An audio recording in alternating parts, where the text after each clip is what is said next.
Good afternoon. My name's Kyle from the University of Tasmania, here with Todd from Brand Tasmania, who's going to talk to you about Tasmania and the story. This is Lady Franklin, and in 1838, Lady John Franklin decided there was just too much partying going on in Tasmania, what we now call Tasmania, down at Salamanca, and so she made distilling illegal. There was going to be no more booze in Tasmania at the time, and it's the reason why Tasmania is actually known for beer. And that law stayed in place for a long time, about 150 years, until a couple of guys went fishing, fly fishing in the north of the state, and they were drinking Scotch whiskey and noticing that the water around them was so beautiful and the sky was so clear and there was a peat bog nearby. They started to think, oh well, maybe we should change everything and start making our own whiskey, make Tasmanian whiskey. They came back to Hobart and realized, oh, Lady Franklin made it illegal. We can't make Tasmanian whiskey. So they went to this building, the Tasmanian Club, and asked their mates for some money. They wanted to get some money to start a Tasmanian whiskey business. What they had to do first was trigger the legislation. And once that happened, you could change the law for all of Australia and allow whiskey distilling to be legal for the first time. So it's a Tasmanian invention. And then they had to ask for money. And everyone at the Tasmanian Club told them, no, we're not giving you $1. And here's why. You don't understand the marketers in North America and Europe. They have way more money than you do, and they'll put you out of business. There's no way you can compete with them. And number two, this time is at the end of 1980s, the early 1990s. No one thinks of Tasmania as a premium brand. No one's going to spend $150, $200, $300 for a bottle of whiskey. We're not investing $1 in you. But Bill Lark and his father-in-law and his family, they did it anyway. They turned their kitchen into a whiskey distillery, and they started making whiskey after changing the laws for all of Australia. And it ended up going really well. And as people tasted his whiskey over time, with his quiet way of marketing, one person after another person using word of mouth, they wanted to join the whiskey industry in Tasmania as well. And he said, I'll teach you everything I've learned. I would love to compete with you and cooperate with you on two conditions. Number one, you use Tasmanian ingredients and you make a quality product. This isn't about quantity, it's about specialness. It's about a boutique offering. And number two, when people ask you for help, you help them as I've helped you. And that's the story of Tasmanian whiskey. And Bill, when one of his competitors won the best whiskey in the world competition a few years ago, he said, I was just as proud as if it were my own whiskey. And that is the Tasmanian brand in miniature. It's what we've learned about Tasmanians in all of our research. When we were doing the research, when we were doing interviews with Tasmanians, they would often say that the brand of Tasmania is that it's clean and green. And I can understand why, and so can you, as you see these photographs. Clean and green does make all kinds of sense here. The problem, and it's not wrong, the problem is that Baltimore County and Cirencester and Longmont and Punjab and 150 other places say that their brand, what makes them absolutely unique, is that they're clean and green. So it doesn't really work. New Zealand in the beginning was pure clean and green. They were going to run with that as their brand. And in the end, they stopped because clean and green is something you have to defend constantly. And humans are imperfect, and it's difficult to be perfect. So they didn't go away with that brand in the beginning or in the end. The other problem with clean and green is it doesn't get at culture, which I think, and this is going to be the theme of this presentation, I think the big selling point for Tasmania is its culture. And as you can see here, Winter Feast, I arrived this year to begin my job. And I thought, looking around me, sure, clean and green exists in this space because all of these great producers who've made this wonderful food have used that to build what they're building. But ultimately, it's this room and these people that explain what makes Tasmania so special. So this is what we're building at Brand Tasmania, is a unifying cultural expression. This is what we want, what we think a brand is, and certainly a place brand is all about, especially in a place-based university. And what do I mean by that? This is a poster I bought in my first trip to Tasmania when I started doing my research. It's a lovely 1930s poster. And we can understand why Tasmania would be called the Switzerland of the South. That beautiful image I started with, it looks like Switzerland. It looks like Tasmania. It also looks like British Columbia in Canada, where I'm from. And it looks like France, where I lived just over the border from Switzerland. And I realized when I saw this and I was thinking about the Tasmanian brand, that what made Switzerland different was not the scenery, it was the Swiss people. And when you think about the Swiss brand and where it came from, it turns out in the 16th century, John Calvin, the Protestant leader, told the people of Geneva they had to take their jewelry off. God didn't want that from us anymore. And so the people of Geneva had to listen to him. They took off all their jewelry, but they were clever. They still wanted that jewelry, so they put it in their watches. And all the people of Geneva started carrying jewels in their watches. So the watches of Geneva, the watches of Switzerland, ended up being the most valuable watches in the world. So all the great watchmakers of Europe moved immediately, as soon as they could, to Geneva. And over the next 500 years, what does watchmaking do as a cultural driver? It means fussiness and precision. And it's difficult to now to imagine anything coming out of Switzerland that isn't fussy and precise. So that's what I mean by culture and how you can create a culture around certain industries and activities. So the work we did in Tasmania, we did 200 interviews in Greater Hobart around here, and then we did another 200 interviews across the state of Tasmania. And we came up with a brand story, a cultural story of what makes Tasmanians so special. And our early client, in a sense, our early partner was Tourism Tasmania. They saw this story and they said, that sounds a lot like our culture. We would love to take this and use it with our agency as we're rebuilding our campaign. They said, can you do an extra 40 interviews and test it with our stakeholders and the people who might want to come here? So we did that, we tested it, and then we wrote a Tourism Tasmania version of the story, which I'll show you pretty soon. So in the end, 440 1-hour-long interviews of an absolutely ABS Statistics, Australian Bureau of Statistics, cross-section of Tasmanian culture. So it was a true representative sample of Tasmanians. 350,000 words of notes. We had to distill that down into one page. And what Tasmanians told us, the story is always about obstacles and hardship, that it's more difficult here, but that is actually something that can be positive. There's also some regret here. We have to overcome something. Because we were not always good to one another, we have to turn and be really good to one another into the future. And there's something special about the economy here. In Tasmania 30 or 40 years ago, sometimes 20 years ago, it was an industrial economy. And in a commodities-based globalized world, it was very difficult for Tasmania to compete on price because of the Bass Strait. Everything we made here had to ship. So if you're just making volume-based or commodity-based products, these industries slowly started to decline and then shudder and die. And this had a real effect on Tasmanian culture and people, on their psychology. How did they respond to this? Another thing about Tasmanians historically is they felt they were second-class Australians. They weren't as good, they weren't as intellectual, they weren't as fancy as the rest of Australia. And that had an effect on Tasmanians as well, a negative and a positive effect, but we're going to focus on the positive effect. This is one of our interviewees from Devonport, Tasmania. And what she says here is something that we heard in almost every interview. People in Tasmania, when they put an N on the end of the word Tasmanian, they absolutely know what they're talking about. And they know what makes it special. They know what is and is not Tasmanian. They would say, that's so Tasmanian, that's super Tasmanian.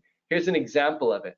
And as soon as we heard that when we were doing our research, we would jump on it to find out what they meant by it. Because we were after a story, we were after culture, and we were after examples of Tasmanianness. And there's a Tasmanian way of telling a story. Tasmanians today don't just say, our wine industry is wonderful and our wine is so elegant and beautiful. What they say is, 40 years ago, they said we couldn't grow wine in Tasmania, or if we did, it would just be to get drunk. The wine has to work too hard, the grapes have to work too hard, and we have to work too hard building this industry. It was a negative thing, but we did work harder. The grapes worked harder in this special climate, and the outcome is something extraordinary. Our Pinot Noir and our sparkling wine is now, yeah, among the best in the world. Everyone says that about us now, but we had to work hard to get there. When you talk about the main industries here, Tasmanians don't just talk about Incat as being a really special company. They will say in the 1970s or the 1980s, if they get the date wrong, it doesn't matter. The Tasman Bridge fell and it was a tragedy. And this man, Bob Clifford, that ran a ferry service or a pleasure cruise service turned into a ferry service company. And he became so obsessed with ferries, every boat had to be lighter and better and faster. He wasn't always the best businessman, but he was really obsessed with the quality of these boats. And sometimes he made bad business decisions. The two on each side of him, those are his children. They'd be watching TV and someone would just come in and repossess the television set. Tasmanians know this story, and they know that now Incat is among the best boat builders in the world, and they're so proud when they travel and they see these Tasmanian boats in Ireland and in Japan and in British Columbia and everywhere else around the world. They're so proud. Again, they only do 5 or 6 boats a year, but they're the best boats. It's very Tasmanian. And they will talk about the fall of the mining industry in certain areas. This is in Derby in the north of Tasmania. Derby was a mining town and then a ghost town when the mining collapsed. And when Tasmanians talk about this, they talk about the community coming together, not to create a mediocre mountain bike track, but to create the best mountain bike track in the world with dirt that's really special. They call it hero dirt. So they talk about the Tasmanian Derby story as an unusually Tasmanian story. And when they talk about golf, it's the same thing. Tasmania has some of the best golf courses in the world, but they don't say that. What they say is how hard it was to build it. And you couldn't build a mediocre regular golf course. It had to be a really special golf course. If not, no one would come, whether it's Barnbougle or on King Island. Lots of farm families told us about moving from commodity farming into boutique, artisanal, organic, or biodynamic farming and how hard that risk was. But now, in a world that wants artisanal premium products, it was a great risk. They can get more for what they're doing than almost anywhere else. Again, they're attaching themselves to clean and green through the choice they made. And artists as well here. Artists have to work harder here because it's difficult to be noticed from Tasmania. But this is Richard Flanagan. He had to work really hard as a novelist, harder than in Sydney and Melbourne, where it might have been easier, or in New York City. But because of that hard work and that special workshop quality of this culture, he was able to win the Booker Prize. And in our tech sector as well, this is the best iPad apps in the world are made in Hobart. No one really knows about it. Savage Interactive, the company that was creating it, they said too, they had to work harder here in this sort of quiet workshop. Everyone said it wasn't possible here, but now they're beating Silicon Valley. Same thing, some of the best augmented reality is being created here by a company called Handbuilt Creative. Google and Apple and some of the biggest brands in the world are coming here to quietly work with them and say, why are you here? Well, there's something special about this culture. That's why we're building this extraordinary thing here in Tasmania. And the Tasmanian Aboriginal community, the story of their community is something really special. After all the hardship and disasters of the past and horrors of the past, even to be told in the 1970s they didn't exist, they're coming back to life as a strong, proud community. And University of Tasmania is a big part of that. As well, and this is really important with the Tasmanian brand and with the opportunity to bring students here, this isn't necessarily a culture with gigantic businesses and major job opportunities, but it is a culture with really special artisanal boutique opportunities, entrepreneurship opportunities, a market economy, and to use a real metaphor around the market. It's a very competitive landscape, and people can push themselves and cooperate together to create these wonderful things. And that works in the arts, it works in business, and it works in social ventures as well. So what is it about University of Tasmania, and how can we offer all of this culture to people when they're going to school here? One other thing about Tasmanians and others who like Tasmania is they don't think of this as the big, beige, globalized, big city world. It isn't busy here. It isn't ridiculous here. It isn't the same as everywhere else, like other globalized places. Tasmanians want to keep it this way. Whether they got here by good or bad luck, it doesn't matter. They want to focus on the special. They don't like that they go to Paris and see it's another place to see an H&M. They don't like to boast about it either. When Hobart ends up on the list of the top small cities in the world, Tasmanians don't like to say it's world class. They're not boastful people. They want to focus on what's really special, what's boutique, what can only happen here. And I think that's why some of our students might want to come. I like stories, I like narrative. I think there are only about 7 plots in human history, and some really great theorists have been working on this, narratologists have been working on it. And the story we hear again and again in Tasmania when you do the research is this plot, the rags to riches plot. But it's almost always about a meaningful life, a more meaningful, more human opportunity that you have in Tasmania against a world that is louder and less meaningful. And so this is the plot, the story we heard from Tasmanians so often. that sense of adversity and hardship, and then how we respond to it with harder work and perseverance, sometimes some rule breaking to get around it, and then the Tasmanian outcome, which is so special. And we think this is a way to sum it up. This isn't a boastful place. In a loud world, it's a quiet place, charmingly humble place, I would say, as a North American. And then the pursuit side of it is that hard work makes for extraordinary outcomes. We do have to work harder because we're a more isolated place, but that leads to invention. And then the extraordinary outcome is this quality, better, not more sort of economy and society, and an extraordinary cultural choice to protect our special wilderness. And so we think this line sums up the brand, the Tasmanian brand, quite nicely. In-place branding, you can see the top line here, where we live. Maybe that's Switzerland. Who we are, we're the Swiss. What we do and why we do it, we're fussy and we're precise. And ideally, someone in Switzerland is helping everyone be a part of it. And that's what we're doing in Tasmania. We think Tasmanian culture is the product, it's what we're selling. We think if you're already Tasmanian, you can push yourself to be more. And for people like me and for your students, being a part of this culture, being a part of Tasmania is something really special. Being Tasmanian is really special, whether it's for 2 or 4 or 6 years or for the rest of your life, you can take it with you. And at Brand Tasmania, we want to help everyone tell that story, including University of Tasmania. Our first clients, in a sense, were tourism. We think the best way to get the word out is tourism in some ways. They can tell this culturally specific story in a really special way. So I would encourage you, if you haven't already seen it, Google Tasmania, come down for air, and watch some of those videos and see how you can play with them a little bit.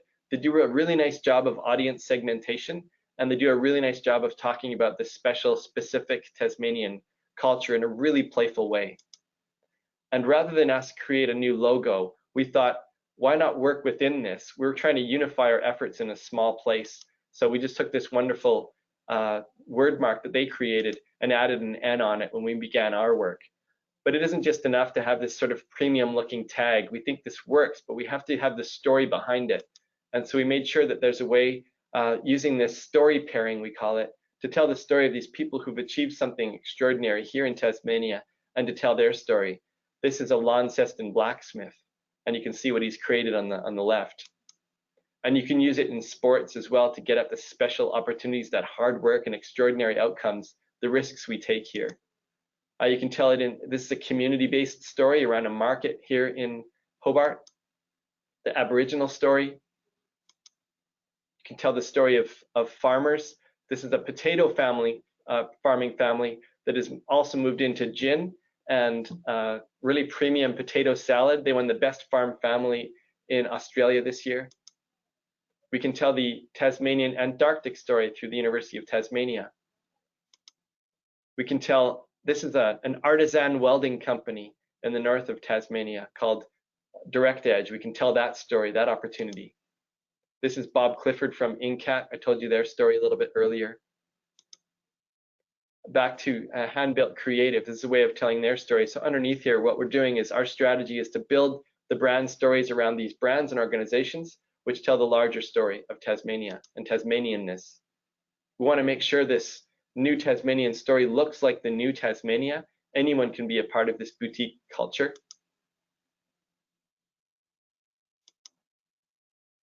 Perhaps it's for science and technology. This is a professor here at University of Tasmania named Vishnu Prahalad. He's doing amazing things around wetlands. It works for the arts and artists as well, just as well, of course, to get that sort of urban playfulness as well. And also to understand there's a social opportunity here as well. Peter Richards in the north of Launceston, he's helping to build community gardens in what they call neighborhood houses. So more lower socioeconomic areas. These can be Tasmanian heroes and stories as well. And the hydro story is a really special one. We want to be able to tell this story of 100 years of hard work and sacrifice and invention that has led to something really special, which is in a couple of years, Tasmania is going to be 100% renewable. And this is something that can be world leading and can be a part of the pitch to students who want to come here. We can use it, of course, for product marketing. We can use it when we go off on our trade missions. Well, we want to wear this. You can imagine the Tasmanian hoodie and our students wearing them. And we encourage you really to sign up at tasmanian.com.au as partners. This story I'm telling you, we have a brand book and a workbook that you can download once you become a partner, as well as lots of images you can use when you're telling the Tasmanian story. And so please do sign up. We try to make it as easy as possible. And there's a button on here called Teach Tasmanian, where we're starting to get at what the opportunity for the Tasmanian education brand might be in the coming years. This is the work we're doing. We want to make sure that it's not just about education. We want everyone else in this culture to be helping you as you attract students to Tasmania. So tourism was first. We're working really closely with trade now. We're working on work, so around the talent attraction side, the investment attraction. The investment opportunity here is different because it is artisanal and boutique. It's not quantity, it's quality. It's not exponential growth, it's something else. So that will help as well. And on that educational side under LIVE, that's really important, making sure that the work we're doing as a larger community taps into the University of Tasmania story. This is that narrative that I told you about with Tourism Tasmania. This is their version of the brand story, the Tasmanian brand story, and they've been using this for everything. They've created this brand wheel that you can look at, and if you see on the top, the brand values are the same brand values as the Tasmanian brand, of course, which makes all kinds of sense, but their essence is to feel more human and to be Tasmanian. So it allows us to do some audience segmentation a little bit there too. What they've done is they've looked at, frankly, people like me, people who are sick of big city life and the globalized world that starts to feel the same, and to come to a place that truly feels different, whether that's for 2 weeks or 4 years as a student or for the rest of your life, as well as cultural explorers who want to get at something that is really special and unique because everywhere else starts to feel the same. So what we're building next, and this University of Tasmania story will plug in really nicely to this. Currently, the tasmanian.com.au site that you'll look at and sign up on is really to help us here in Tasmania and people like you, anyone selling anything Tasmanian. This Tasmanian showcase will be an external version of that. So we'll be selling Tasmania to other people, helping you plug into that. So we'll be telling the Tasmanian education story on this showcase, as well as doing product marketing and investment and other attraction. And we're going to work on this 100% renewable strategy over the next 2 years. There's going to be a moment when Tasmania can announce to the world that we are operating with more than 100% renewable electricity, but we want to make sure that it's a broad cultural opportunity, that this is an energy workshop as well. So we're going to work with students here at the university and people across Tasmania to bring this renewable idea to life. Maybe that's through the arts or through food, through bicycle lanes, however they might want to do it. And so we want to really live this renewable story over the next couple of years as we build a Tasmanian energy brand. As well as, and this really taps into you can be born in Tasmania, and we want to give you a Tasmanian onesie and a little board book that tells you the Tasmanian story and some information for mothers and fathers to tell this Tasmanian story to their children, to get them to read and to read to them, so that we begin our journey at Tasmanian education journey at birth. We move into the school system, and by the time you're graduating from Tasmanian high school, you have a business plan. You know how to create a team. You understand finance and marketing. So we really take that boutique, artisanal, small business culture and bring it to life in our school system. And this taps in nicely to where University of Tasmania is going, where you can imagine everyone understanding the principles of entrepreneurship as they're graduating, no matter what they study at the University of Tasmania. And we think this is a way to really tap into Tasmanian culture, this boutique culture, and we can take this wherever we want. And it differentiates the Tasmanian education opportunity from a lot of other places that focus on the big. We want to focus on the small, the powerful, and now we can take this to the rest of the world and make our lives really mean something. So that's the Tasmanian brand story. And now I think Kyle and I were going to answer any of your questions.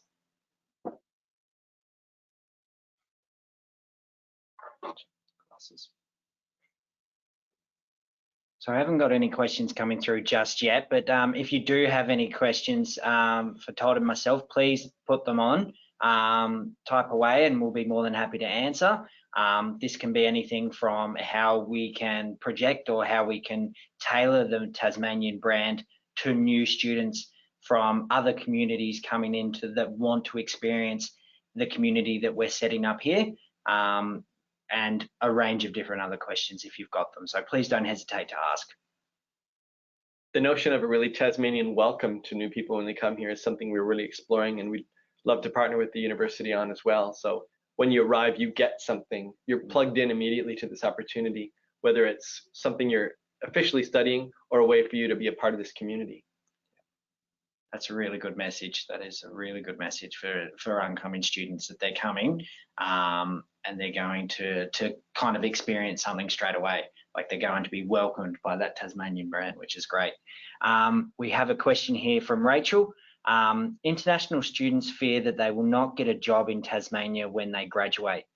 What's the best advice you can give them?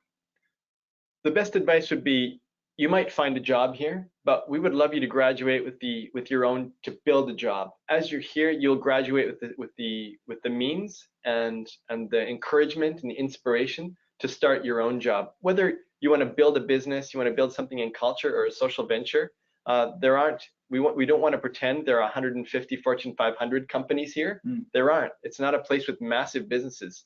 The real opportunity is the power of small business, and to grow that from here. So you can graduate with I think the encouragement and the confidence to create something. And I think that's a differentiator for Tasmanian culture. Yeah, definitely. And to add on to that, the university has a number of different programs available for students to experience and get out within that job community within Tasmania. So get that experience while you're here, if that's through internships, placements, through our careers and development office. There's a number of different ways that students, new and existing, can really experience that Tasmanian brand, that the companies that are already here can kind of excel onto them. Yeah, another aspect of the Tasmanian brand that you can talk about, the companies that are looking for bright students coming out of University of Tasmania. The connectedness in this place is really special. It is a smaller place. You will meet people. You'll take people out for coffee that in a bigger center you might not even get a chance to do. You get a chance to do a lot of everything. There's kind of a generalist aspect to living here, where you might be quite siloed. You only get to do one thing in another big city. Here you get to do a little bit of everything. You're really prepared. Yeah, that's a great point. So we've got no more questions at the moment. Okay. Did you want to talk about your experience or your first time arriving in Tasmania, and give us a little bit of a spill on how you really got engulfed in the Tasmanian brand? Well, I came here as a private sector person working on the Tasmanian brand, first for Hobart, Greater Hobart, and then for the state of Tasmania, and then for Tourism Tasmania. And one led to the other because it was going well. And by the time I left the last time, I thought I might come back as a tourist someday. But I was absolutely convinced by the story. And I knew I wouldn't get a job here necessarily, but I could certainly create a job. And I do think of this as being a workshop for people to test new ideas. So that energy opportunity, for example, is something where the rest of the world is looking for, how do we build the future of the next climate? And I think one of the places we can do that is here, by electrifying our transportation network, by trying new things. And I saw that immediately, and I wanted to try to build a new model of place branding, and I couldn't think of a better place to do it. You know, that workshop culture here, where we have 520,000 people. If it works here, then we can scale it and take it to the world. So I really like that part of Tasmania, as well as just the warmth of the culture here. I really like Tasmanian people. They're willing to try new things. I like that they have a deep sense of themselves, yet they're also willing to share that and invite you in. So I've found it a really warm and productive place to live. Lovely. And from my point of view, what would be any advice you would give new students or new tourists coming to Tasmania? What would be the one thing that you really want to kind of tell them on their arrival? The world moves really fast. Technology and globalization are making a lot of our experiences feel the same. What I would say is it's different in Tasmania. And I think we have to have the confidence to say it's not for everyone. But if you want to be in a bit of a smaller place that is intellectually challenging, that can give you what you need to take forward for an economic future that relies on creative entrepreneurship, this is a really special place. And I do like that workshop metaphor a lot. The boutique, the artisanal, the things that people create here because they have to are special. And if you want to try to create something special, then I think this is a uniquely good place to do that, an unusually good place to launch a new idea. Lovely. We have another one here. So Todd, you mentioned about partner program of tasmania.com.au. Could you please tell again how to find this on the website? Regards, Andre. If you go to tasmanian.com.au, I think in the top right corner, it just says sign up, sign in as a partner. So you just put in your email address, and we're the government, so we'll protect your data. Sign in and fill out a few forms. It's a couple of lines, one form. It honestly takes 3 or 4 minutes. And once you're in as a partner, you can download the brand book and the workbook. And even later on, if you would like to use the Tasmanian word mark and other things, we can send that to you as well. Lovely. Give it a couple more minutes for any more questions to come through.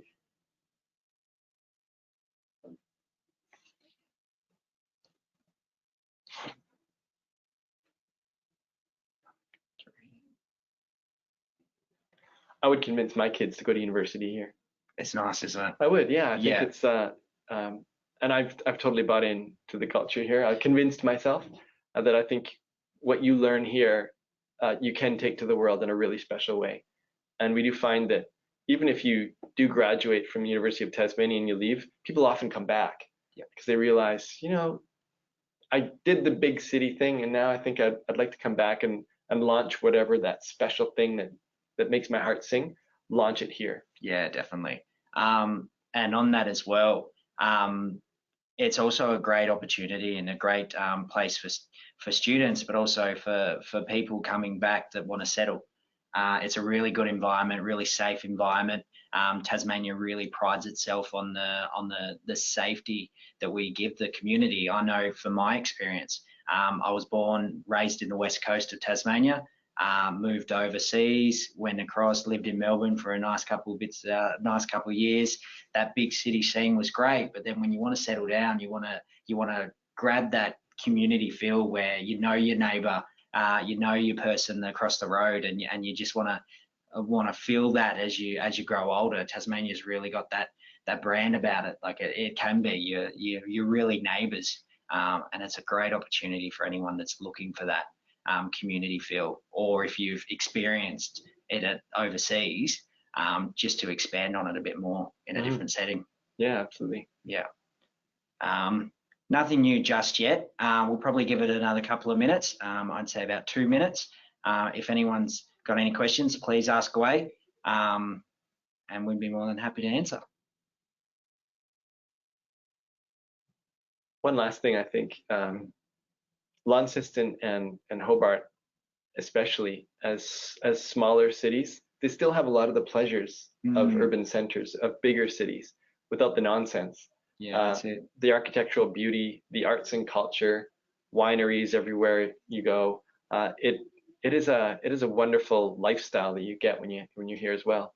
Yeah, definitely. And you're a couple of hours from a different setting. Yeah, you really are. You can go Launceston, Hobart, Burnie. The Burnie campus is so beautiful. Yeah, that's it. And then if you want to experience bushland, you drive an hour inland and you're near Cradle Mountain. That's right. And you've got the mountains, the wilderness. You go down the west coast, you've got the wilderness as well. But if you want that city life, it's also here. Yeah. And the history's here as well. Like you can go down to Port Arthur, you can go to a number of different places in Hobart, but also Launceston that have that history feel. Where you can learn about Tasmania a little bit more and a little bit more in depth. Absolutely, yeah, sure.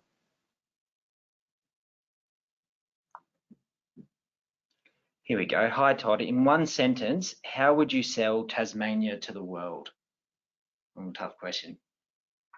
Well, I think the rest of the world, if you're exhausted by the rest of the world and you find the rest of the world is starting to feel more and more in the same, Tasmania has something you've never seen before.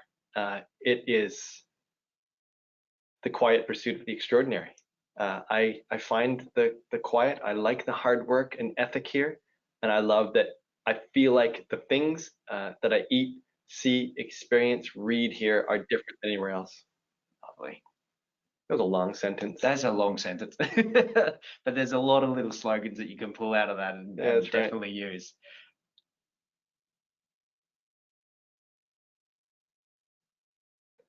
There's a you can do it too quality I really like about everything we're doing.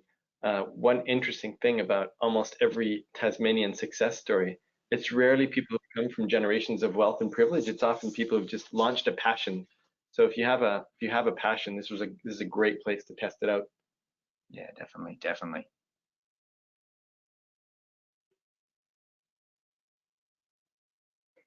Thank you for that. So we've just had a comment. Great sharing. Tasmania is truly authentic. Thank you for that, Neural. Thank you. Yeah, and some people are looking for authentic. Yeah, And it's definitely here. that's it.